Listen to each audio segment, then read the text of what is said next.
На оваа тема гостин во студио 1 е Татјана Гоговска од одделот за односи со јавност при Првата детска амбасада Медјаши. Господјо Гоговска, добре дојдовте во студио 1. А со нас е и колешката Кристина Атовска, по чија што сторија всушност обвинителството и ја почна оваа истрага по допрен глас. Прво нешто што би ве прашале, она што беше изјавата на првиот човек на амбасадата, Драги Змијанец, кој што во првиот прилог изјави дека ваквите сознанија не се страни за Првата амбасада Медјаши. Еве, какви се случаи дошле до вас? Какви се пријави сте имале до овој момент?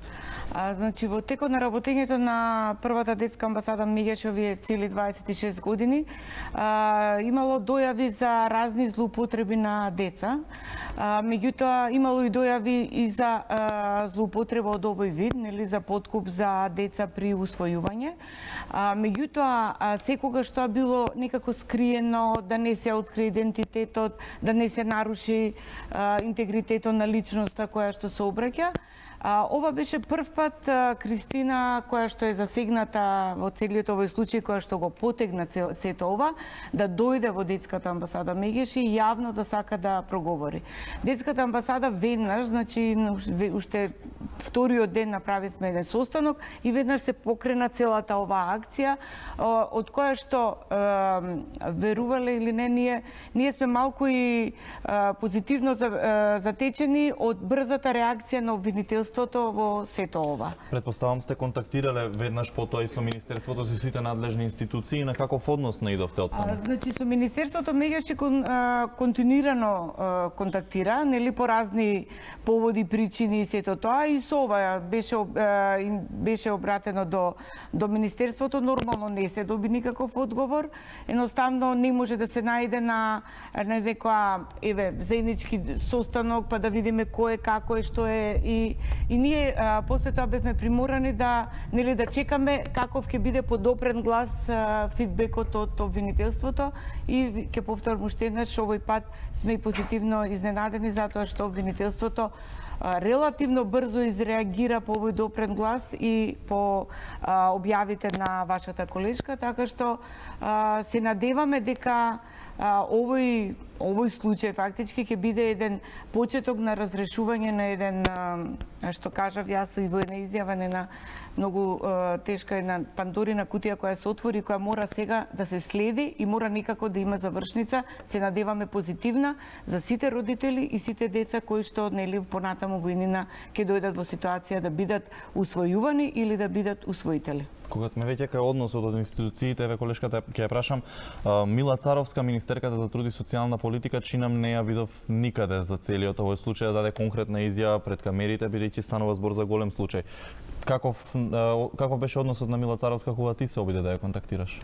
Така е, колега, министерката и денеска беше повикана да гостува во ова отворено студио, меѓутоа нејзиниот кабинет не известија дека има работни обврски. Денеска во 17 часот таа има обраќање во Струмица во рамки на проектот Гаранција за млади. Секако поканата за неа останува отворена и во наредните денови.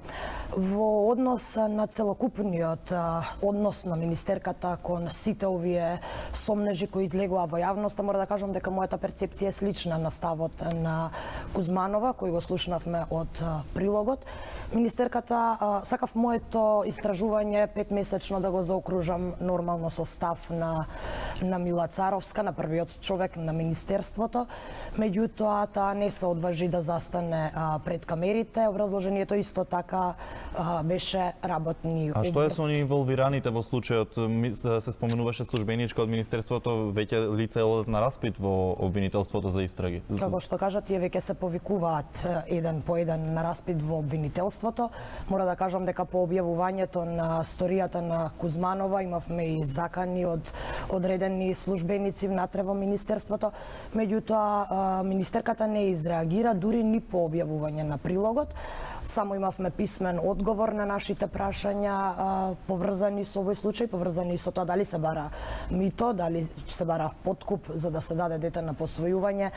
Меѓутоа, министерката писмен одговор ни испрати во кој вели дека не е истражен орган и дека ќе даде се што обвинителството ќе побара од документација. Гоговска, токму тоа сакав да ве прашам дали е во ред министер да има ваков став, само да каже дека не не е истражен орган и покрај фактот дека не е истражен орган, дали треба министерот, односно првиот човек да знае што му се случува во службите под негова надлежност? Апсолутно е одговорот да. Меѓутоа морам да кажам дека низ години со Министерството за социјала тлеа проблеми кои што се наталожува и со несоодветниот однос на Министерството, на институциите што се под негово, што се надлежни нели за грижата на овие деца, на овие ранливи категории на се, само проблемите се наталожува.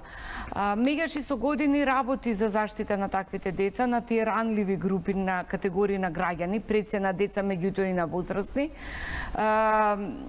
Следејќи ги сите оние проблеми и укажувајќи, затоа што меѓаш и како една невладина организација, како една прва детска амбасада, единствена на децата во Македонија, незиниот следна на активности е да ги следи овие проблеми, да ги посочува, да апелира, да излегува во јавност, како што постојано нели е амбасадата отворена за разговори и за договарање, и да укажува на нив, а во исто време, нели, со оние редовни активности, работилници, обуки, трибини, да ги едуцира и децата, и возрастните како да се ги заштитат своите права, како да се борат со тие сите неправилности и неубави работи што им се случуваат.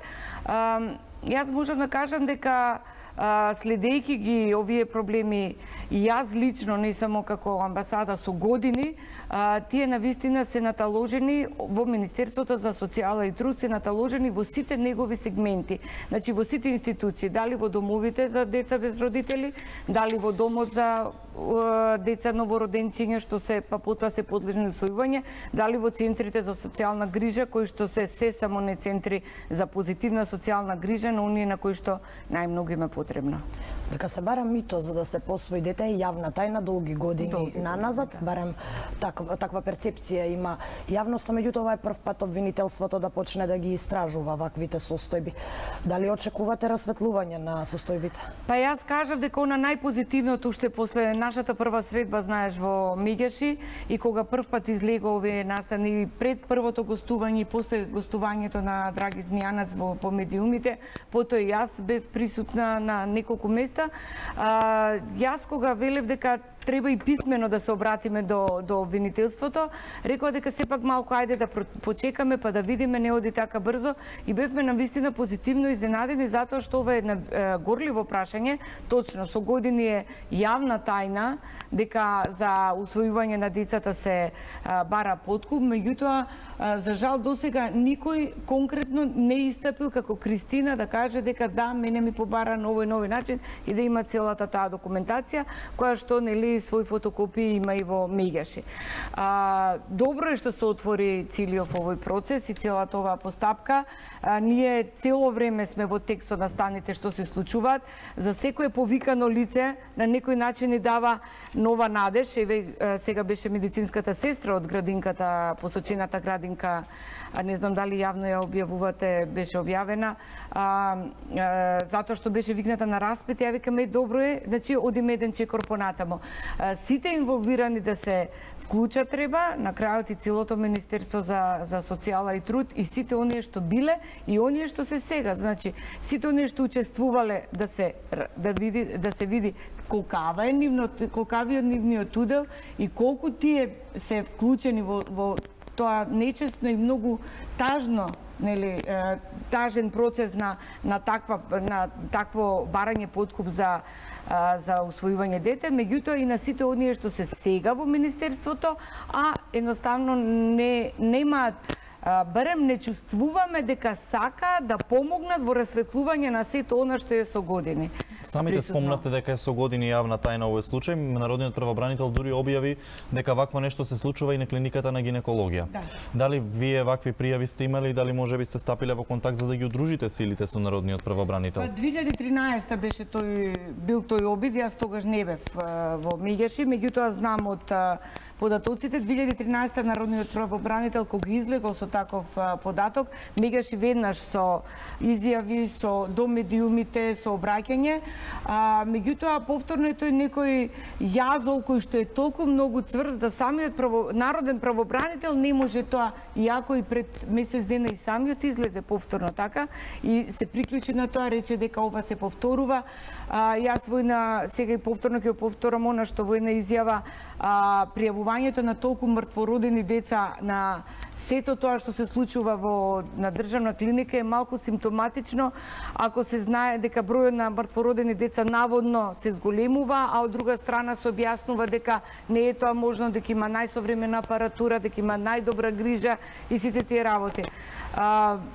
Без вклучување, само јас нашето е дека ние можеме да укажуваме, можеме да зборуваме, да потикнуваме, да бараме, значи да бараме писмено, да бараме устно, да доставуваме документи што се кај нас, меѓутоа без вклучување на целиот државен систем, без вклучување на државните институции, на општествените организации, на сите оние кои што се одговорни за тие деца и за таквите состојби, нема да има разрешница на сето ова, меѓутоа, повторно ќе кажам дека радосни сме затоа што обвинителството се гледа дека постапува по подопредниот глас и по целата постапка. Ќе почекаме истрагата, односно наудите од истрагата на народниот правобранител. Ние денеска добивме став дека таа истрага се уште не е завршена и дека се уште деталите не може да се соопштат со јавност. Имам уште едно прашање од случајот на Кузманова, бидејќи нели и вие и јас ја разгледавме целокупната документација, има низа контроверзии, низа недоследности, меѓутоа прашањето се однесува на она предомислување на службите. Имаме неколку примери во случајот на Кузманова, например првите 3 месеци сите извештаи на Комисијата за посвојување се сјајни, за по тие 3 месеци откако Кузманова ќе одбија да ги даде парите, да кажат дека детето го тепала долго време наназад. Истото се случува и со мајката на Кузманова. Прво детето е дадено во тој дом, во тој стан, мајката со склероза не представувала никаков проблем за детето. За поодбивање да ги даде парите, да ја однесат во геријатри, да кажат дека е неподобна. Дали службите на овој начин сами признаваат дека првично сгрешиле или пак ова е потек за да ја примораат Кузманова да ги даде парите? Како вие гледате на овие работи? Значи, целата ова приказна малку е, вака кога ќе слуша човек, малку е страшно, поготово кога се деца во прашање и кога јас Кузманова и лично ја познавам многу одамна, не знам дека е таа цело време инволвирана во, и не знам дека поминува низ таква голгота, чисто не знае човек нели како со што се соочува. Јас и благодарам на храброста нејзина да излезе во јавноста со сето ова. Контрадикторни работи според документите што се доставени, значи најнапред го даваат детето, таа нема некои не знам какви побарувања за детето, таа сака само здраво дете за кое што ќе се грижи во животот, и го даваат, ја следат, као се е во ред, и после тоа пред да и го, нели, после 3 месеци тој пробен период, пред да и го доделат детето за таа да стане комплетен родител и старател, не зи бара, нели, тие пари кои што се привлекуваат цело и после тоа најнаш таа станува неподобна. Мене најмногу исто ме заболи, затоа се израдував кога ја повикнале медицинската сестра која што сведочела дека наводно детето е тепано, начинот на кој што сето тоа е изведено. Значи детето да го однесеш во градинка за да дојде стручна служба од Центарот за социјала, без да и најави на потенцијалниот родител, старател на кого пред они го дале детето и без да каже нешто. Заедно со службите од предучилишното тука е комплетно вклучено Министерството за социјала, значи градинките се под нивна надлежност. Сето тоа, они на насила и го одземаат детето. Чи тоа е како некој тежок сон кој што е многу агресивен и многу лош, и јас се надевам дека тоа дете е здраво, живо и дека нема трауми од сето тоа што го преживеало. Знаеме дека на Кристина е многу тешко, меѓутоа сега ова се, ако доведе да се искоренат овие работи и да се расветли случајот како што треба и тие што биделе инволвирани да бидат казнени, и јавноста, и луѓето, и вие како медиуми, и Меѓаши како организација која е секојаш на страна на правата на децата, ќе бидеме среќни, затоа што да знаеме дека понатаму нема некој да манипулира на овој начин. Кој го истражува работењето на социјалните работници? Дали нивното работење подлежи на некаква контрола со оглед на фактот дека детските судбини се во нивни раце? Социјалните работници се под Министерството за социјала. Значи, центрите за социјални грижи за секое дете и во домовите и во овие семејствата за згрижување си има старател од центрите за социјални грижи. Тие центри за социјални грижи, односно тие старатели, се одговорни за конкретното дете. Тие се во склоп на работата на Министерството за социјала. Значи, целиот круг е заврзан, односно Министерството за социјала е во центарот на сето тоа. Уште еден случај крена голем скандал во јавноста, тоа е случајот со бремените малолетнички од 25 мај. Има неколку лица во притвор, меѓутоа тие не се вработени во Министерството. Само директорот даде оставка и поведени се неколку дисциплински постапки. Зборувам за луѓе вработени во Министерството. Дали мислите дека е можно тие да поминат без одговорност или со волку мала одговорност? И дали мислите дека е возможно воспитувачите во тие центри да не знаат што се случува со овие деца? Јас најодговорно за 25 мај можам да кажам, затоа што 4 години соработував со тие деца на разни начини, им организирав разни драмски студија, представи се и живеев со тие деца на некој начин. Најодговорно можам да кажам дека воспитувачите знае се што им се случува на децата и раководството, директорот, стручните служби, педагог, психолог и сите тие. Значи тоа е од тоној дел на последното твое прашање, значи сите знае. Јас не можам да се начудам, па во таа постапка, зошто нема отворено кривична постапка, распит на директорот од домот, кој што беше со години директор и пред негови очи се случуваат тие работи. Зошто јас не чув дека еден од вработените во домот е во таа постапка.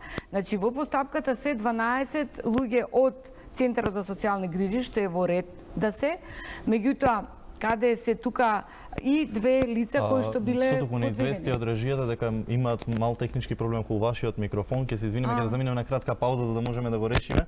Нема проблем. Па се враќаме назад во студиото.